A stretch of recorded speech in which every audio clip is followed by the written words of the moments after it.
Okay. Good morning, everyone. We'll just wait one more minute before it and start on time at 9:30.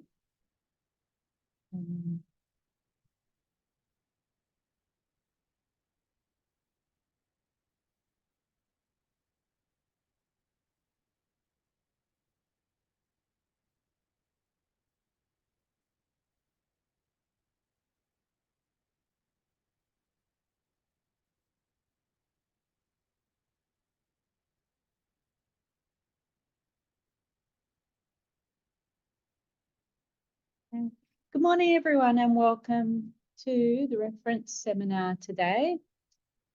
I'd like to acknowledge that I am hosting this webinar from the lands of the Wiradjuri people. I would also like to acknowledge the traditional custodians of the various lands on which you all work today and the Aboriginal and Torres Strait Islander people participating in this webinar. I pay my respects to elders past, present and emerging and celebrate the diversity of Aboriginal peoples and their ongoing cultures and connections to the lands and waters of New South Wales. So welcome everyone. I would like to hand over to Dr. Nicole Cooke, who is going to share a wonderful session with us today. Nicole, all yours. Thank you so much. Many thanks to Michelle and Ellen in the team for this wonderful invitation. Good morning, everyone. My name is Nicole Cooke, as Michelle mentioned, and I am a professor and the Augusta Baker Endowed Chair at the University of South Carolina's School of Information Science. So just by way of brief introduction, like I said, I'm a professor. I teach in a graduate library and information science program, and my teaching and research revolve around equity, diversity, and inclusion and social justice. And I also do some work in information behavior, which tends to revolve around misinformation and disinformation. But tonight we're going to lean a little bit more on the equity side. And just for reference, you're looking at a picture of Augusta Baker, and she is the namesake of the chair that I'm honored to hold in South Carolina. She was a legendary African-American children's librarian at the New York Public Library for 37 years. And this was in the 40s and the 50s. During times that were very difficult for African Americans in the United States. So she was, again, a trailblazer. She had such a great influence on children's literature. She was a master storyteller and just was really influential in developing children's librarianship in the United States.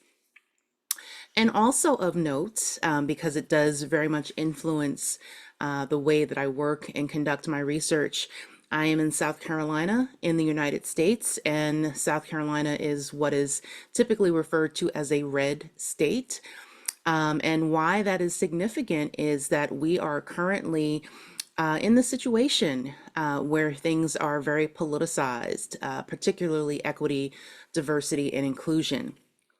And so it was just passed today that our neighboring state of Alabama, also a red state, has passed a bill that will outlaw all universities and just education institutions throughout the state from referencing equity, diversity, or inclusion. And so we in South Carolina are anticipating that we will be under the same sanctions very soon. So just to kind of give you a little bit of context and to let you know that we keep fighting, we keep doing the good work because it's important, and it's because our patrons and our communities and the people that we serve in libraries deserve our very best. So if we can't call it equity, we will call it something else, and we will continue to do this work. So today I'm going to talk a little bit about some of the work that I've been doing. Some may be familiar with my book, Information Services to Diverse Populations. and I'm working on a second edition. I'll talk a little bit about that later on. And hopefully that second edition will be out at the end of the calendar year 2024. And so one of the things that I've been working on is this idea of radically re-envisioning library and information science, library and information services. And as part of that, it has several different dimensions. We don't have time to get into all of the different dimensions, but I am going to give you some definitions, again, to give you greater context. But what we're going to focus on this evening, or excuse me, this morning for you, this evening for me, is the competent humility model. And so that is a fusion of cultural competence and cultural humility. But I do want to talk a little bit about some of the other dimensions of this radical re-envisioning. I was saying to Michelle and Ellen during our practice session that, you know, our work in libraries can become very transactional. And we need to, you know, be mindful of pulling back and thinking about the larger context, how we as individuals, how we as a profession come to our communities. And that means that we have to do some self-work. And I've had this conversation with many different groups, and inevitably someone will say to me, okay, well, that's all well and good, but you know, how can I, you know, can you give me some practical or concrete tips for how to do these things in the library? And by things, it would be equity, diversity, inclusion, social justice, etc.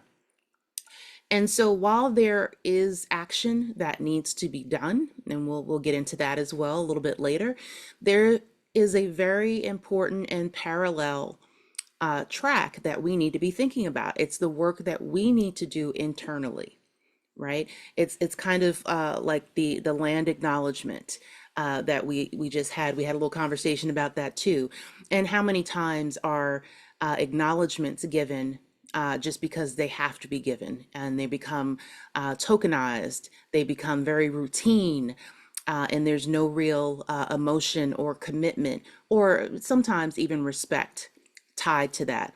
So it's the same thing. If we say that we're doing equity, diversity, and inclusion and don't really believe it, or don't really have that genuine spirit behind it, our communities know that, right? The people that we interact with, they know that, and it will eventually not be effective. All right. So I do think as much work as we do externally with our communities, we have to do as much work internally within ourselves, and also within our organizations and our profession as well. All right, so again, we're going to focus on cultural competence and cultural humility, but I want to go through some corresponding definitions with you as well. So in that previous graphic, one of the areas is dedicated to critical self-reflection. And critical self-reflection can be defined as the process of questioning one's own assumptions, presuppositions, and meaning perspectives. All right, so, you know, we talk about how society has certain norms, has certain things that it values, other things that it doesn't value, right? And we become socialized, and we kind of perpetuate these things even if we don't mean to. So when we step back and critically self-reflect, we think about, you know, why do I think this way? Why do I hold this particular belief?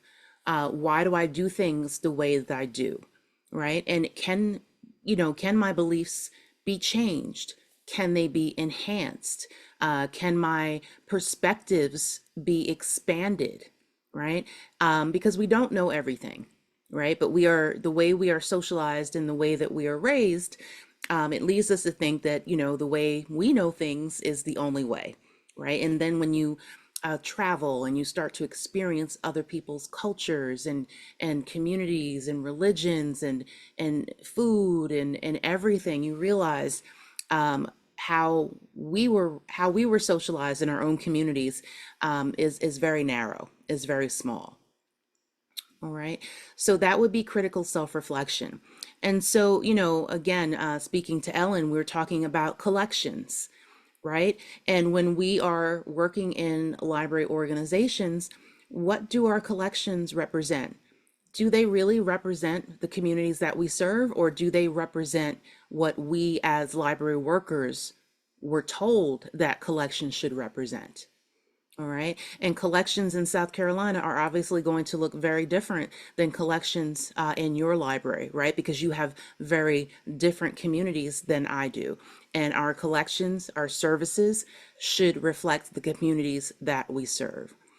So some of this is going to all begin, or maybe starting again, in terms of thinking about, where you are in different processes with critical self-reflection. Another definition for you is radical empathy. All right, so in that previous graphic, I have radical empathy and the other radicals, and I will explain that.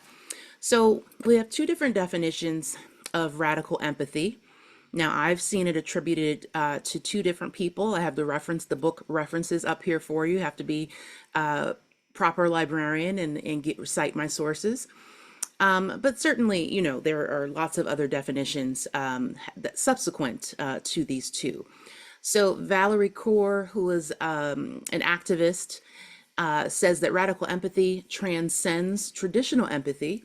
It involves actively advocating for the well-being of others, speaking up against injustice, and fostering an inclusive and equitable work environment. Radical empathy challenges the status quo and promotes systemic change. Similarly, we have Terry Givens, who's also written a book on radical empathy.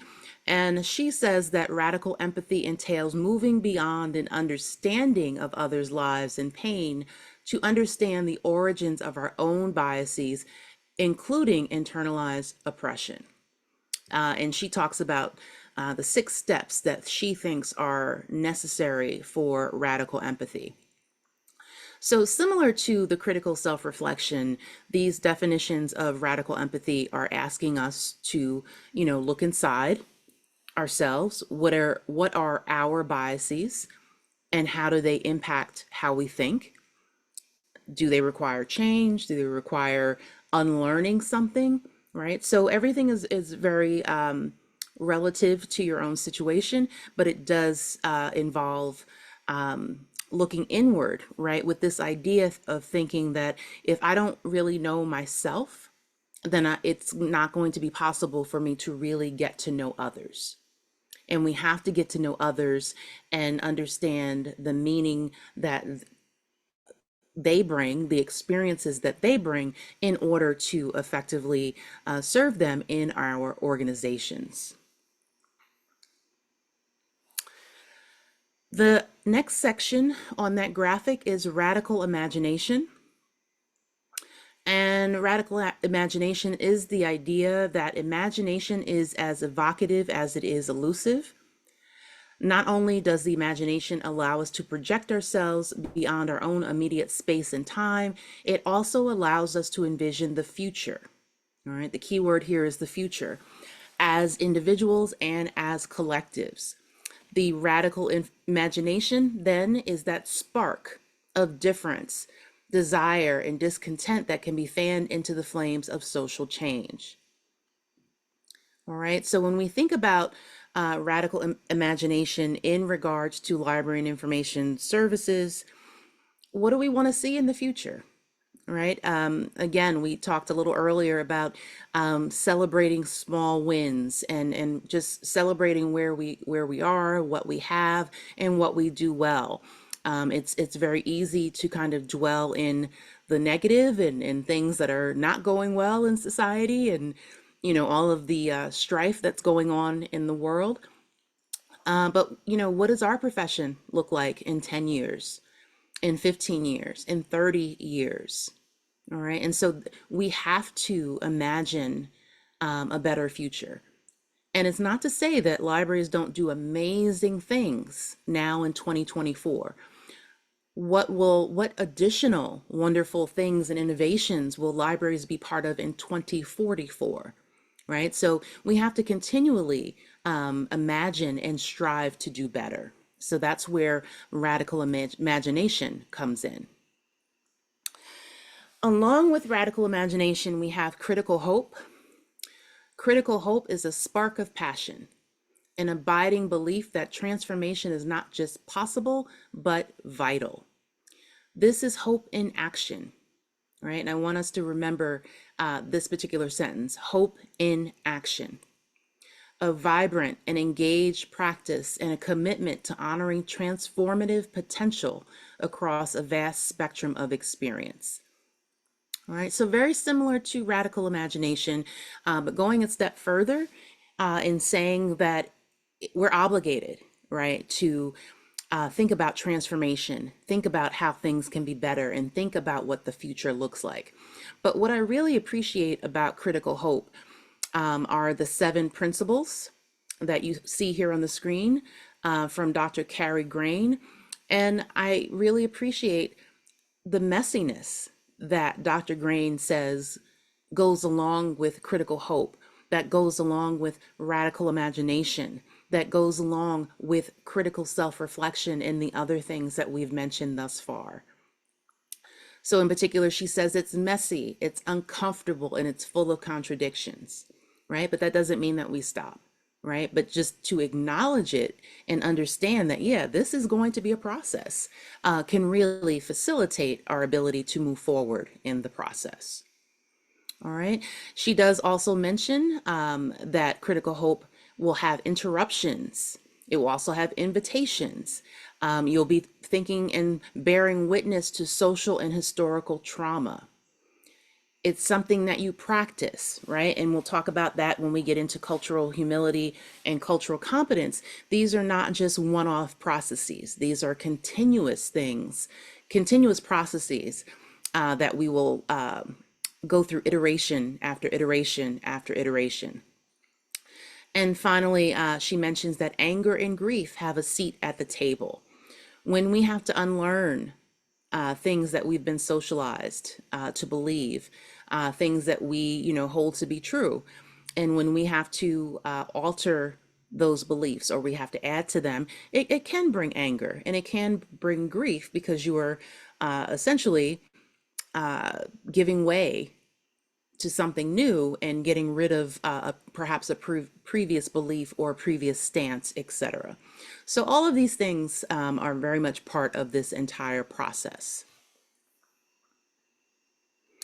So again, just going back to the radical re-envisioning graphic, and we gave definitions for critical self-reflection, right? Looking inwards, right? Where are we?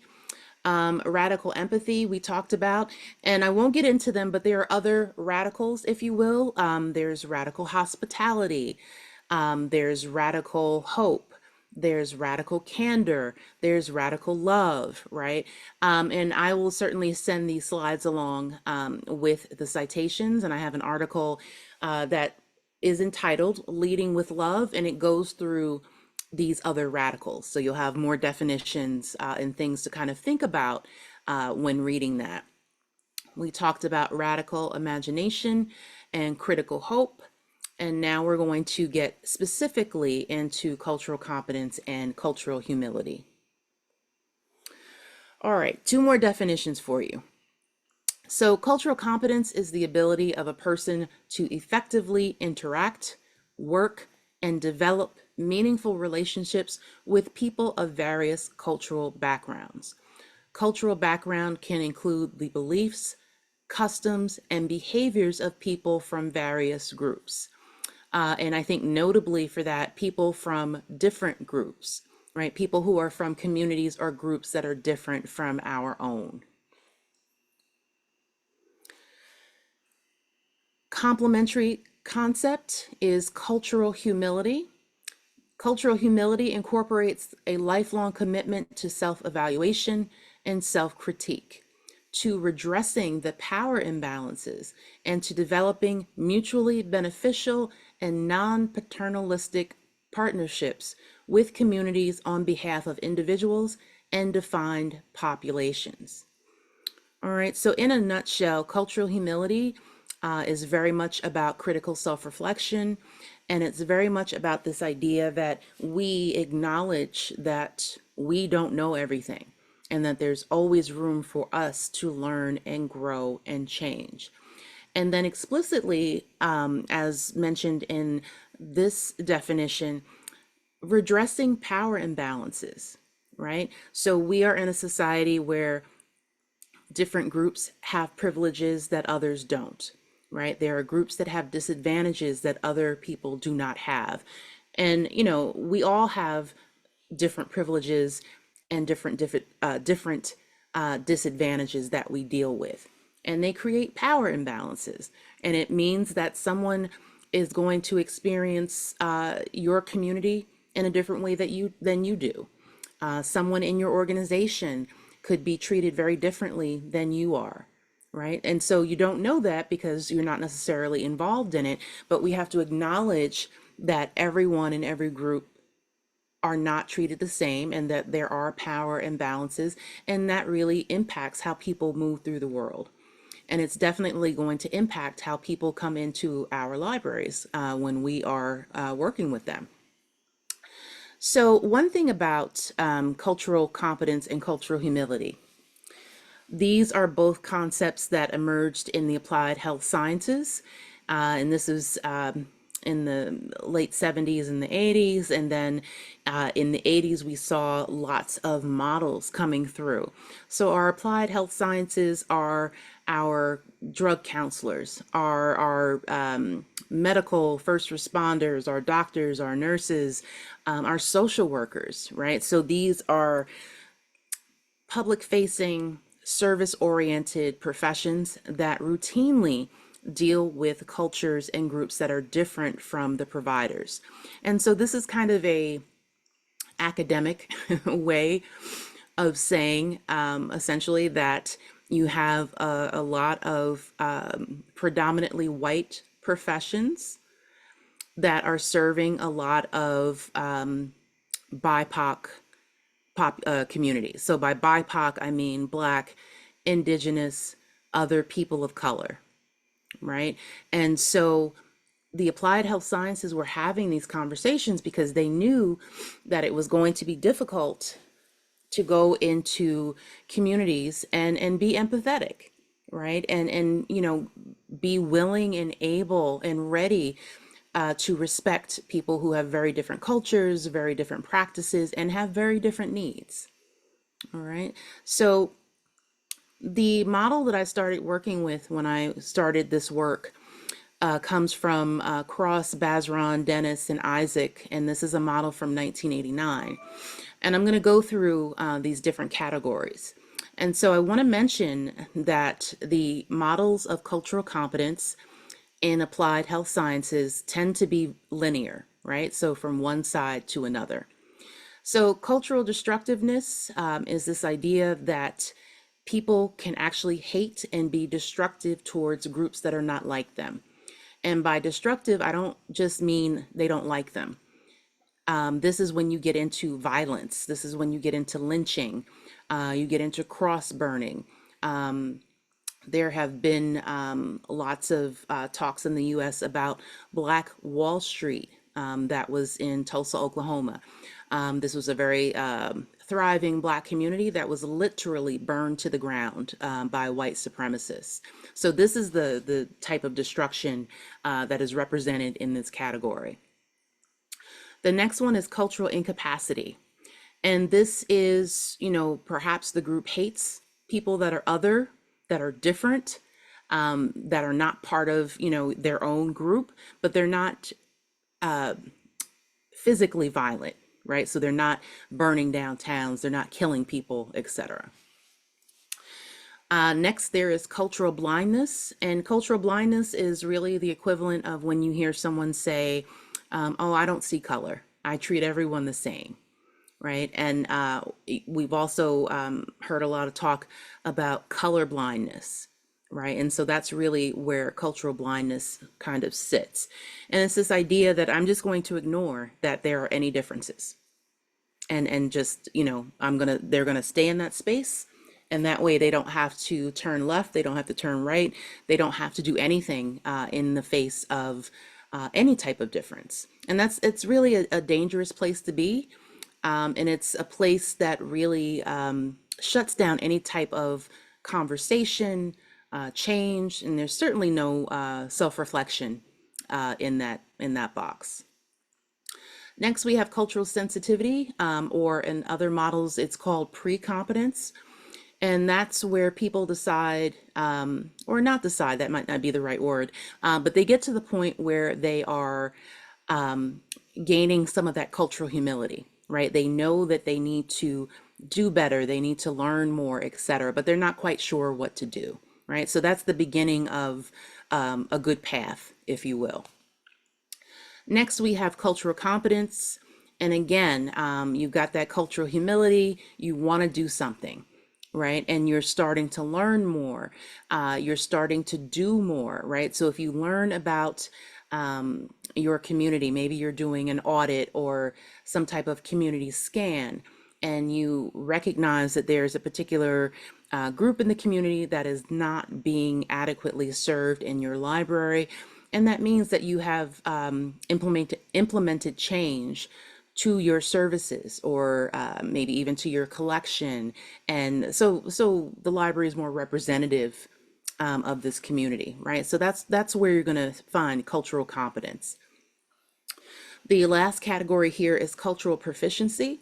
And I will say I've never liked the word proficiency, because to me it signals that once you are culturally proficient, that it's a one and done. You don't have to do anything else. And like I said earlier, and we'll repeat in the next few slides, this is an ongoing process, right? So when you're culturally proficient, you are doing the work. You are engaged with your communities, right? Assuming and that most organizations are going to have multiple communities that they're serving, right? Your services are reflective of your communities. Your collections are reflective of your communities. You are engaging with the communities to kind of co-produce the experiences that they have inside of your buildings. Okay, so that's cultural proficiency. Now, when I was working with cultural competence in 2016, when I published information services to diverse populations, this was my take on the previous model that I just showed you by Cross and his colleagues. And I made two major changes. I made my version of this cultural competence continuum into a circle, right? I wanted to find a way to imply that it was a cycle, right? This wasn't just, oh, I heard Dr. Cooke speak in 2024. I'm good. I'm culturally competent and don't have to do anything else, right? And maybe I'll see her in 2025 and then I'll kind of re-up my cultural competence, right? And that's just not how this works. So I also wanted to use a cycle to imply that there actually can be a little backsliding in this process, right? So for example, if you were to move to a different community, you're not necessarily competent in that new community. You could actually slide back to pre-competence, right? Until you get up to speed and you get to know your new community. All right.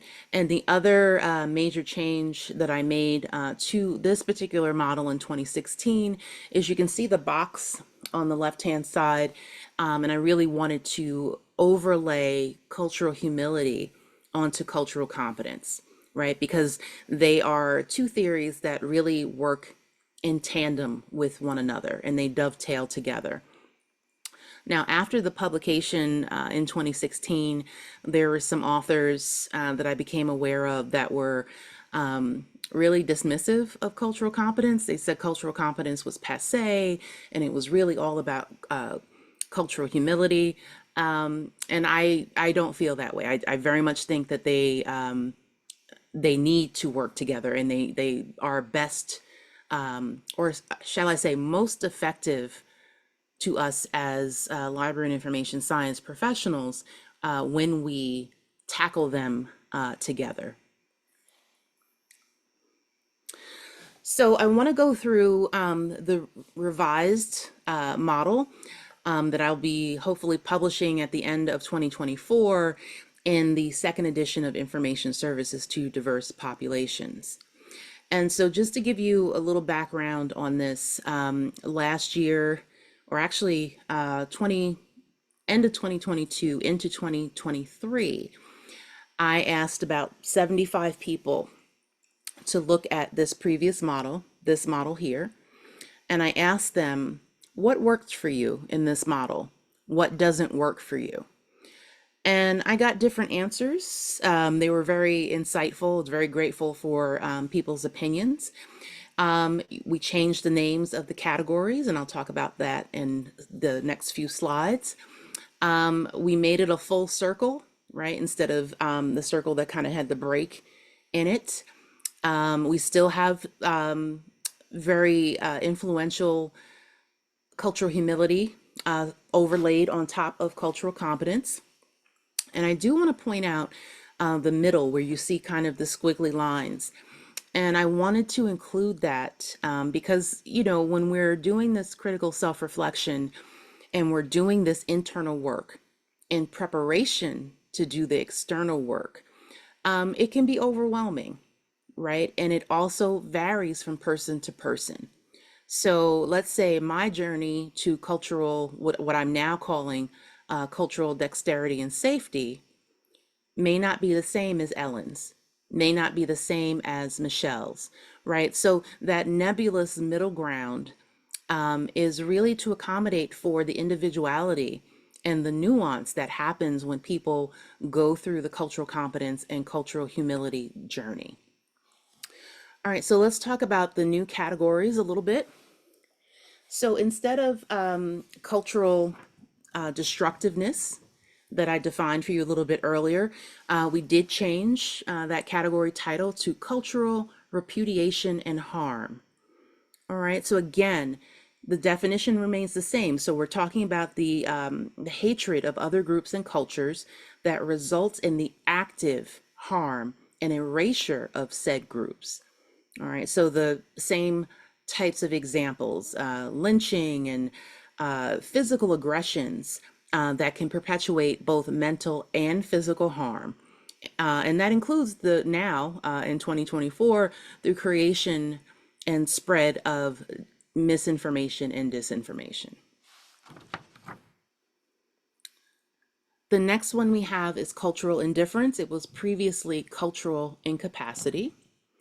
And cultural indifference is cultural injustice without the component of intentional action.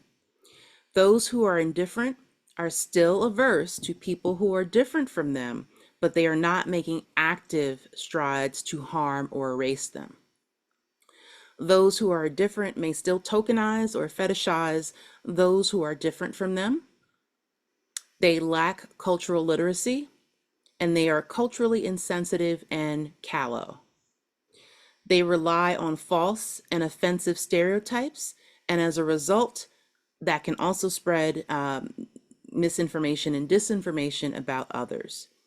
So when you encounter folks who are culturally indifferent, you might hear things about other groups like they're taking our jobs, you know, they're coming in here illegally. I wish those people would go back to their own countries. That person is beneath me, right? With the implication that they are beneath them because they're not like them. All right, so that would be cultural indifference. Next, we have cultural avoidance, which was previously cultural blindness. This was one of the most common comments when I was doing this particular research, that people didn't like the word blindness. They felt or they feel that it is ableist. So we wanted to take that obviously out of the equation. We don't want the model to be offensive if we can help it, right? So now we're talking about avoidance. Again, avoiders inherently know that there are differences amongst cultural groups, but actively choose to dismiss or ignore these differences. They neither defend nor advocate for other cultural groups, nor do they seek to erase them. Their silence and apathy make them complicit in the perpetuation of structural barriers and discrimination. So if you encounter folks who are culturally avoidant, you may hear things like, I don't see color, right? And we talked about this in color blindness earlier. You may also hear people say, talking about race makes you a racist. You may hear someone say, I treat everyone the same. You may hear someone say, I have Black friends, or insert whatever group they're trying to defend themselves against. And you will also often hear, I don't want to offend anyone. And you'll also hear, everyone is so sensitive these days. All right, we have cultural awareness. And that title is wrong. That should be cultural awareness. It was previously pre-competence. So those who are in the pre-competence stage are becoming culturally and intellectually humble and are recognizing people and cultures different from themselves. But instead of resenting or hating others, they embrace them. They celebrate the differences and understand their inherent value. The pre-competent are unlearning false assumptions and socialization, and they are gaining cultural awareness and sensitivity. They now realize how harmful fetishes, tokenization, stereotypes, and microaggressions are. They are at the junction between new knowledge and action. All right, so although the hope is that the culturally ignorant, which would be the avoiders or the indifferent, will eventually experience an awakening that will bring them to cultural pre-competence and beyond, many people begin their journeys here. All right, so and that's part of this nebulous area. Like, everyone may not be going through all 7 of these categories in the cycle, right? What we tend to encounter are people who started pre-competence, which is not a bad thing, right? Because we want those who are actively harming and erasing others. We want them to be the minority, right? So to say that a lot of people start at the cultural awareness stage and work their way up to cultural activism, all right? And everyone goes through that in different ways, all right? And so again, kind of that nebulous middle area. When folks are in this stage, they may wonder, how can I help? How can I do more? What do I need to do to, be more effective, right? So lots of question asking and wanting to do more. All right. And this should be cultural competence instead of just competence, but this one didn't change that much. The culturally competent are putting their new knowledge and sensibilities to use. Not only do they recognize and celebrate differences, but they also prioritize them, and they actively seek out additional voices and perspectives from different cultures. They defend and advocate for other cultural groups without their access or privilege. They are no longer silent, and they seek solutions for structural barriers and discrimination. All right, so that's a lot, right? And this is starting to move into action, right? Which is where we want to be. We want to actually be doing something with the new knowledge and awareness that we have. All right, so again, competence is not a static existence, right? So it's not that linear model, but it's a cycle. It must be maintained, right? And that means that we have to work to maintain it. All right, so then we move to cultural dexterity and safety, and that used to be cultural proficiency. So dexterity implies that the culturally competent are maintaining their competence with continuous knowledge and active work. They may also be competent in multiple areas and in multiple cultures. Their activity is not only at the micro or meso level, but it also extends to the macro level. And so let me back up and just say that the micro level would be the work that you do with yourself, right? So the critical self-reflection, that would be considered micro level work, right? Because it's just for you. Meso, which means middle, right? That's work that you do in your departments or in your organizations, etc. And then macro would be the larger community, right? So say on a national or international level.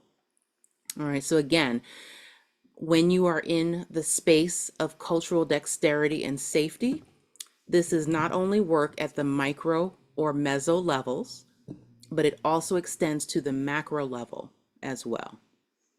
All right.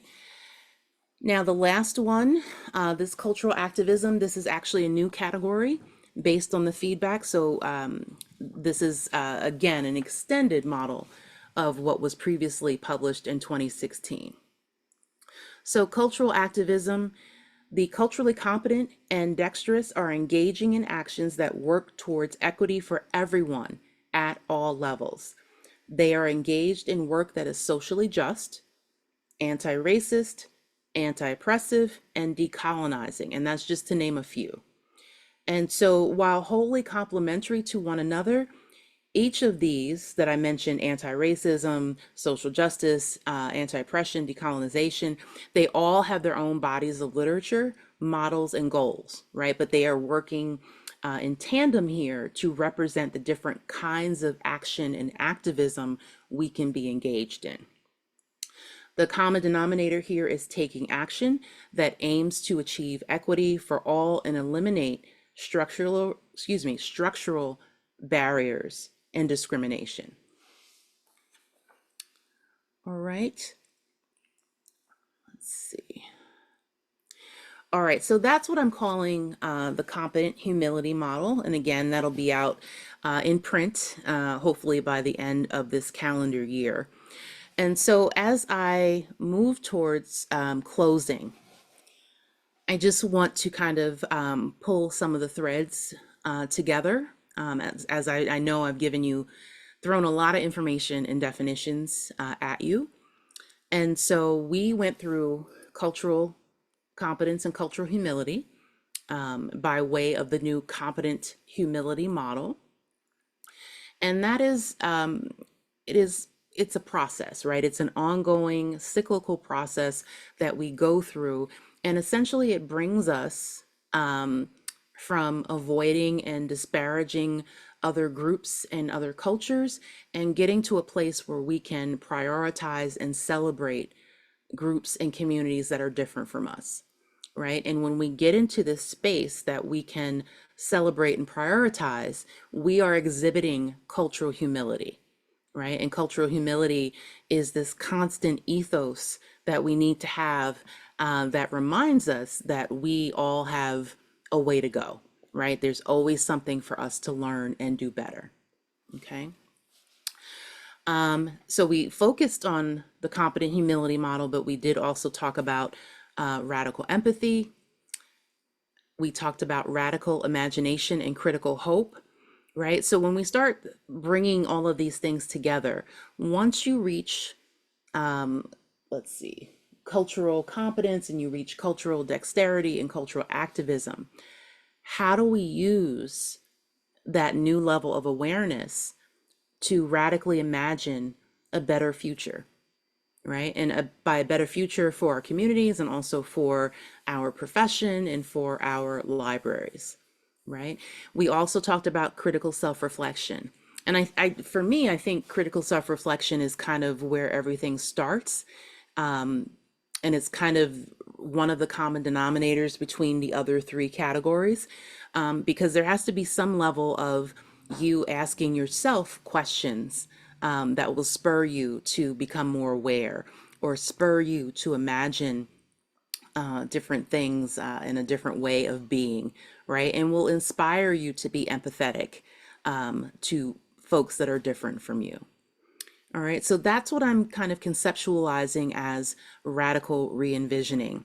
And again, I'll return to an anecdote that I was having this conversation with a group of students in another graduate LIS program, and we talked about a lot of these things, in particular cultural competence and cultural humility. And the question was asked, well, can you just give us some concrete tips on how to do equity and do diversity in libraries, right? And I have to say I was a little disappointed in that question, but I understand it. But what I said was, you don't just do diversity or social justice, right? So that's not quite the right way to think about it. But also, I really think that this radical re-envisioning has to be part and parcel of the action that we do, right? So you can't just have concrete tips and tricks on how to do things, right? There is a certain dimension of our job that is transactional, and there are lots of skills that we need to know. So let me just say that. But I do think that these actions and these skills have to have a foundation of cultural competence, cultural humility, empathy, imagination, and reflection, right? So we have to work in tandem. Like if you want to think of them as parallel tracks, all good, right? But we have to have this skill set.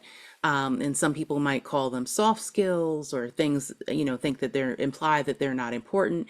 But I think they really are, especially if we're working in 2024, we are probably always going to be working in some way, shape, or form with communities that are different from us.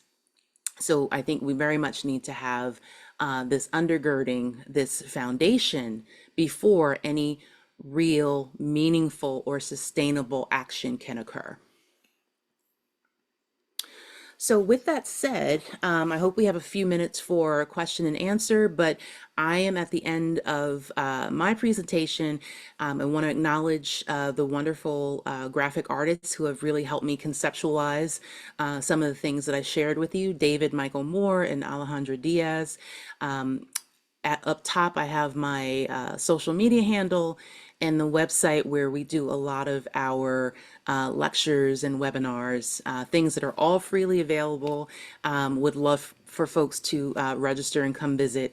But thank you so much for your time and engaging with this conversation. I know it's a lot, but I do hope, I should say, that it will be helpful to you. And thanks again to Michelle and Ellen and the team for the invitation. Thank you, Dr. Nicole Cooke, for your wonderful presentation. That was quite, I'd say, made me think a lot, which I really appreciate. I'm opening up for questions now. If you have any questions, can you please place them in the chat? But I want to just ask you a question, Nicole. My question is, what projects or initiatives have you seen that have really, overlaid the cultural humility model with library services? Have you got any examples that you've seen it work really well in America?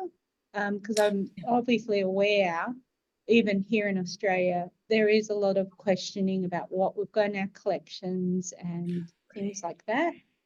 So, yeah. Yeah, and I think that's a great question. And I just heard an example in this past week that was not surprising, but it really gave me perspective on how small changes matter, right? So, for example, someone mentioned that a library that they visited had readers, the little glasses, the readers for checkout in the library. So someone, and you know what, let me give credit where credit is due. I just remembered that it was Emily Drabinski, our current president of the American Library Association, visited this library and noticed that they had readers for checkout.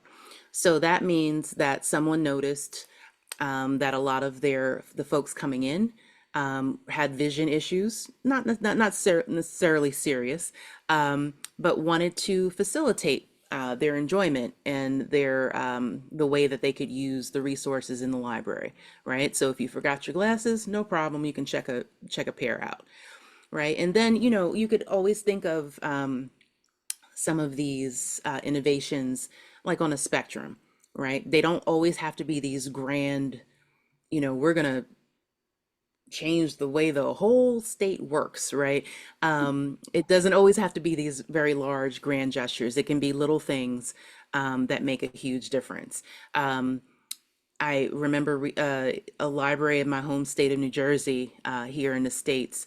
Um, there was a director who wasn't particularly culturally competent, said, I don't have to worry about any disabled patrons coming into the library. So I don't even worry about that. And so what it came down to is that his building did not have an accessible entrance and did not have an elevator, right? So no, you don't have anyone in a wheelchair coming into your building because they literally cannot, Mm. right? So that is a example on the other side of a complete lack of cultural competence and humility.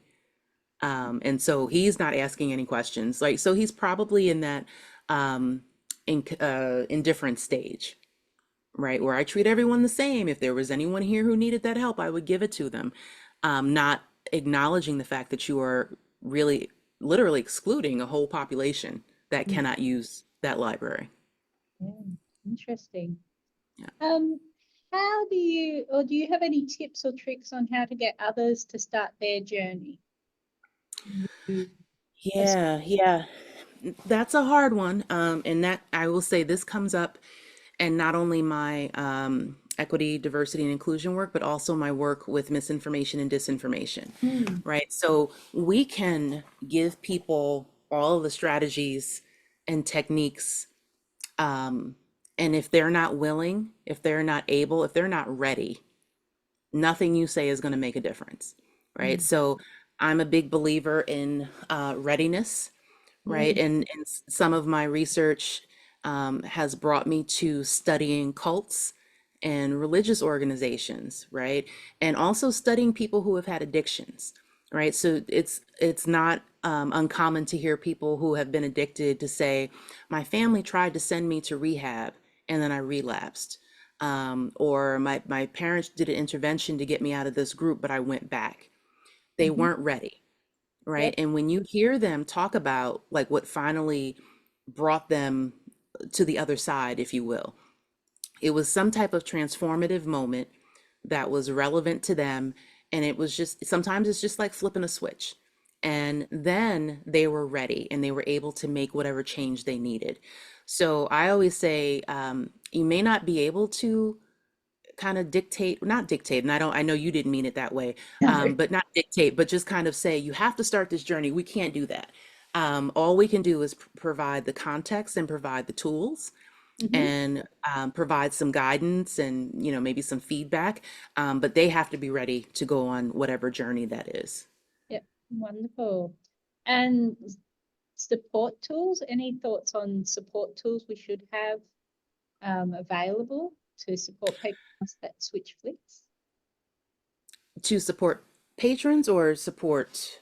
Patrons as well as other team members. Oh, sure, sure, sure. I'm always a fan of just having whatever books or resources. Just for example, and I know people work in culturally incompetent organizations. I have certainly worked in them myself. I would go to conferences and leave the handouts in the common area, or, depending on the organization that you're in. Sometimes, if the organization pays for you to go to conference, maybe they'll give you an opportunity to say how the conference was, right? And I would always use that as an opportunity to talk about a particular session or a particular tool or something of that nature. So it's a little bit more of a passive approach. Yep. But I think, that's where we need to be sometimes with that.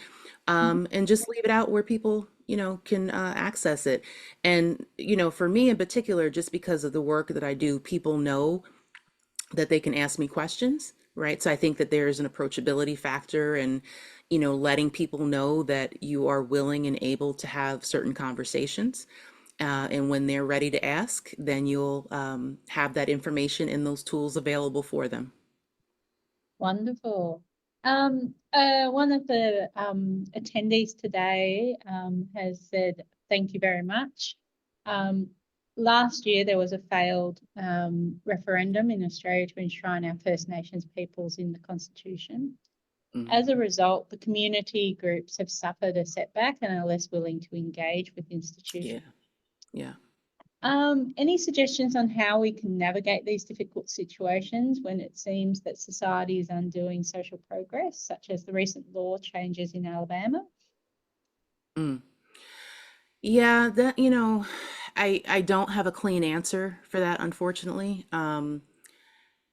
It's a different type of willingness and readiness, Mm, right? And as I say to my students, as a visible minority, as someone who is has been actively legislated against in the United States, there are sometimes when I'm just tired, right? yeah. And I know that, there are lots of folks from marginalized populations who are just, they're just tired.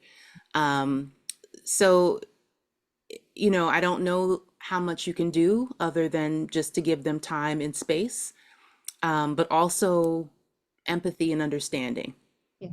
right? And I think, along with that, this idea of we will be here ready when you are, right? We're going to be ready to help when you want to, get back in. Mhm. But then also on your side, what can you do to advocate on their behalf while they're trying to decide whether they want to come back? So I think it's a little bit of a two-pronged thing. So back to one of those definitions, when it says that you are using your privilege and power Mhm. to advocate for other people, right? And you're doing that when they can't, and you're doing that when it's not necessarily convenient for you, but you do it because it's something that you believe in. So I think giving them some time and space, and also you can continue the work until they come back in. Wonderful. Another question is, have you seen any creative examples of ways of promoting cultural change and start, in workplaces? Yeah, I mean, yes. So the short answer is yes. I think the more complicated answer is your mileage may vary, right? What works in another place, one place may not work in yours. Mm-hmm. Um, I'm thinking about one library that, and again, this was pre-COVID, this was pre, kind of this uptick in legislation. Um, One library would send out a weekly email with a definition, right? Or a definition and a discussion. So let's talk about privilege, and let's talk about this, and let's talk about that. And so I've then subsequently heard other libraries trying to do the same and having a horrible reaction, Mm, right? So it really depends on the culture and the readiness of the organization that you're in, right? So, but this is also to say that small actions matter, right? I think the grand sweeping changes, I think that's where we get into trouble, um, because we're not accounting for where everyone is on these various spectrums. Um, so, I mean, like we talk about getting to know our communities, we have to really know our organizations before we try to enact any change. But I think, that's where guest speakers come in. yeah. That always worked for me when I was working in organizations that weren't really ready. Because sometimes they think, oh, it's just Nicole whining again. And Nicole is just, and Nicole's just being sensitive. But then when you bring in other people and they can say, oh, it's not just her, right? So certainly don't recreate the wheel. There are any, you know, inordinate amount of resources and guest speakers and other voices that can help facilitate that change. Thank you, Nicole. Thank you. Um, no, that's been wonderful. These seminars are great as well. We all appreciate having you here. Right, yeah, yeah. Oh, Thank you. last night for us, today for us. Yes. um, yes, thank you very much. Are there any more questions? Just trying to read through them all. Mhm. Um, yeah, another person's mentioned readiness is really a great point, and Yeah. thank you for reminding us. And maybe having your model handy for people to Yeah, see. And absolutely. Absolutely. Sometimes having like, just even a visual And I've also found that just having the language to be able to have these discussions can make a big difference too. Oh, wonderful. Well, thank you so much, Nicole. Everyone's looking forward to your book as well. Thank you. But I'm pretty sure we have Nicole's first edition book on indie reads that people can borrow and read as well. We just really appreciate your time. And again, thank you. Thank you very much, Nicole. Thank you, everyone, Thank for you. attending today. Nicole kindly allowed us to tape record this session. So please, if you have team members who missed out today or you think may enjoy and grow from this session, please share. We will send out the link shortly. Also, I'm going to use this time to say the Reference Information Services group is currently a group of one, me. I need your help from the rest of the state. We don't expect you to do what I'm doing today as part of the group. It is a group. We all take different roles. And please email me if you have someone in your team or you would like to assist me with these future webinars because they are so valuable and we want to keep them going. And I am only one person. I do have the lovely help of the State Library with Ellen, and she is there for the group to help us. But the group has we get a lot more out of this if I get group suggestions than just me and Alan, or Alan and I, if I use correct grammar.